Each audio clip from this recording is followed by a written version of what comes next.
Quando você ouve falar em política, o que você pensa? Seria em estados, governos, organizações, um chefe dotado de poder ou um presidente? Bem, todas essas características são muito comuns a um tipo de organização política, a ocidental. Mas será que só existe essa forma de organização?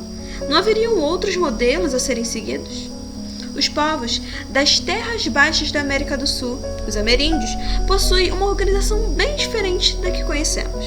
O antropólogo Pierre Clastres dedicou sua vida a entender como os ameríndios se organizavam em comunidade e como aconteciam as suas relações tanto na vida política quanto na econômica. Para o povo ocidental, os indígenas têm suas políticas vistas como não organizadas, pois o seu modelo não é formado por um Estado e governos. Entretanto, diferentemente do que o etnocentrismo europeu e das teorias evolucionistas, Clastres mostrou que essas sociedades não são sociedades sem Estado ou sem política pelo fato delas se organizarem apenas de modo diferente, mas elas escolheram e rejeitaram essa forma de organização. Isso quebra a métrica e a ideologia difundida de que esses seriam povos primitivos ou menos desenvolvidos. A realidade é bem diferente disso. Veremos um pouco mais adiante. Você já pensou na figura do chefe que não manda? É algo bem diferente do habitual, certo? A ideia de um chefe sem mando, como nos povos tupinambás, se caracteriza justamente como um mecanismo para evitar um estado coercitivo violento, como ocorre no Ocidente. Bom, mas os chefes não mandam. Então, o que é que eles fazem? Primeiro de tudo, o chefe deve ser um apaziguador. Ele deve promover a paz. Ele resolve as brigas que podem ocorrer utilizando sempre o bom senso. Isto é, ele media os conflitos não com uma postura de juiz, de autoridade, mas em busca de manter a união entre as pessoas. O chefe deve ser, então, uma pessoa generosa. Ele deve doar para sua aldeia ao invés de ter recursos só para si. O chefe deve prestar serviço e não deve recusar os pedidos do seu povo. Ao ganhar presente de administradores ou homens brancos, o chefe deve dividir tudo aquilo que ganha com os demais membros da sua aldeia. O chefe também é conhecido por falar bem e se comunicar com o povo. Ele é a pessoa da fala. A fala é um dever do chefe. Todo dia de manhã ele fala para o povo, canta, faz discursos. Falar é para o chefe uma obrigação imperativa. Um chefe silencioso não é mais um chefe. Entretanto, embora ele fale, o povo não dá muita atenção ao que é dito. Isso é feito justamente para que esse chefe não se sinta mais importante do que deveria. O chefe é também um diplomata. Mas o que isso quer dizer? Bem, é ele que vai mediar todas essas questões que envolvem o lugar no qual ele é o líder, podendo então ser intermediário quando houver a presença de brancos ou alguma ocorrência. Ele consulta a comunidade e vê o bem comum. O chefe não comanda o grupo, é somente uma personalidade moderadora dos acontecimentos. Se ele tentar ser autoritário com seu povo, ele é abandonado ou acusado de feitiçaria. A acusação de feitiçaria é algo muito grave para os povos, pois significa justamente o contrário do que o chefe deveria ser. Enquanto o chefe civil deveria cuidar do povo, o feiticeiro seria aquele que coloca o grupo em risco, pois se preocupa com seus interesses pessoais, as suas vontades e os seus desejos. Assim, o chefe civil e o xamã têm a função de ser um diplomata, isso é, uma mediação entre os dois mundos.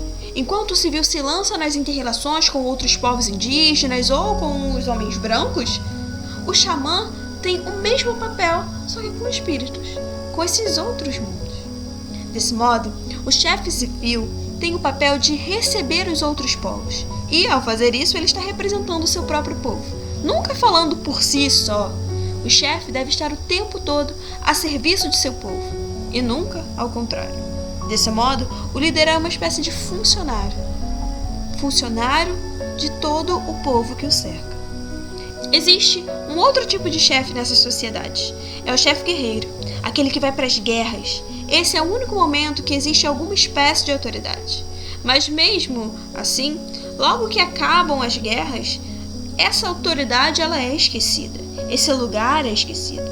O chefe guerreiro não pode mandar fora desse contexto, e caso faça isso ou ameace algum tipo de tomada de poder, ele será expulso da aldeia. O prestígio do chefe guerreiro está constantemente posto em prova. Caso ele ganhe uma guerra, deverá superar-se na próxima e assim por diante até chegar à morte. A gente tem um outro ponto bem importante para poder falar. A importância da guerra para esses povos. A guerra é vista como algo bom para os ameríndios, pois além dela unir internamente a sociedade em prol deles próprios, ela também multiplica a alteridade, impedindo a unificação de um Estado único. Isso é, impede a união das diferentes aldeias em um só povo, o que mantém suas diferenças, as suas características, a alteridade. Temos ainda uma figura muito importante nas organizações indígenas, que são os profetas. Os profetas são aqueles que buscam uma terra sem mal e que possuem um tipo de contrapoder ao chefe.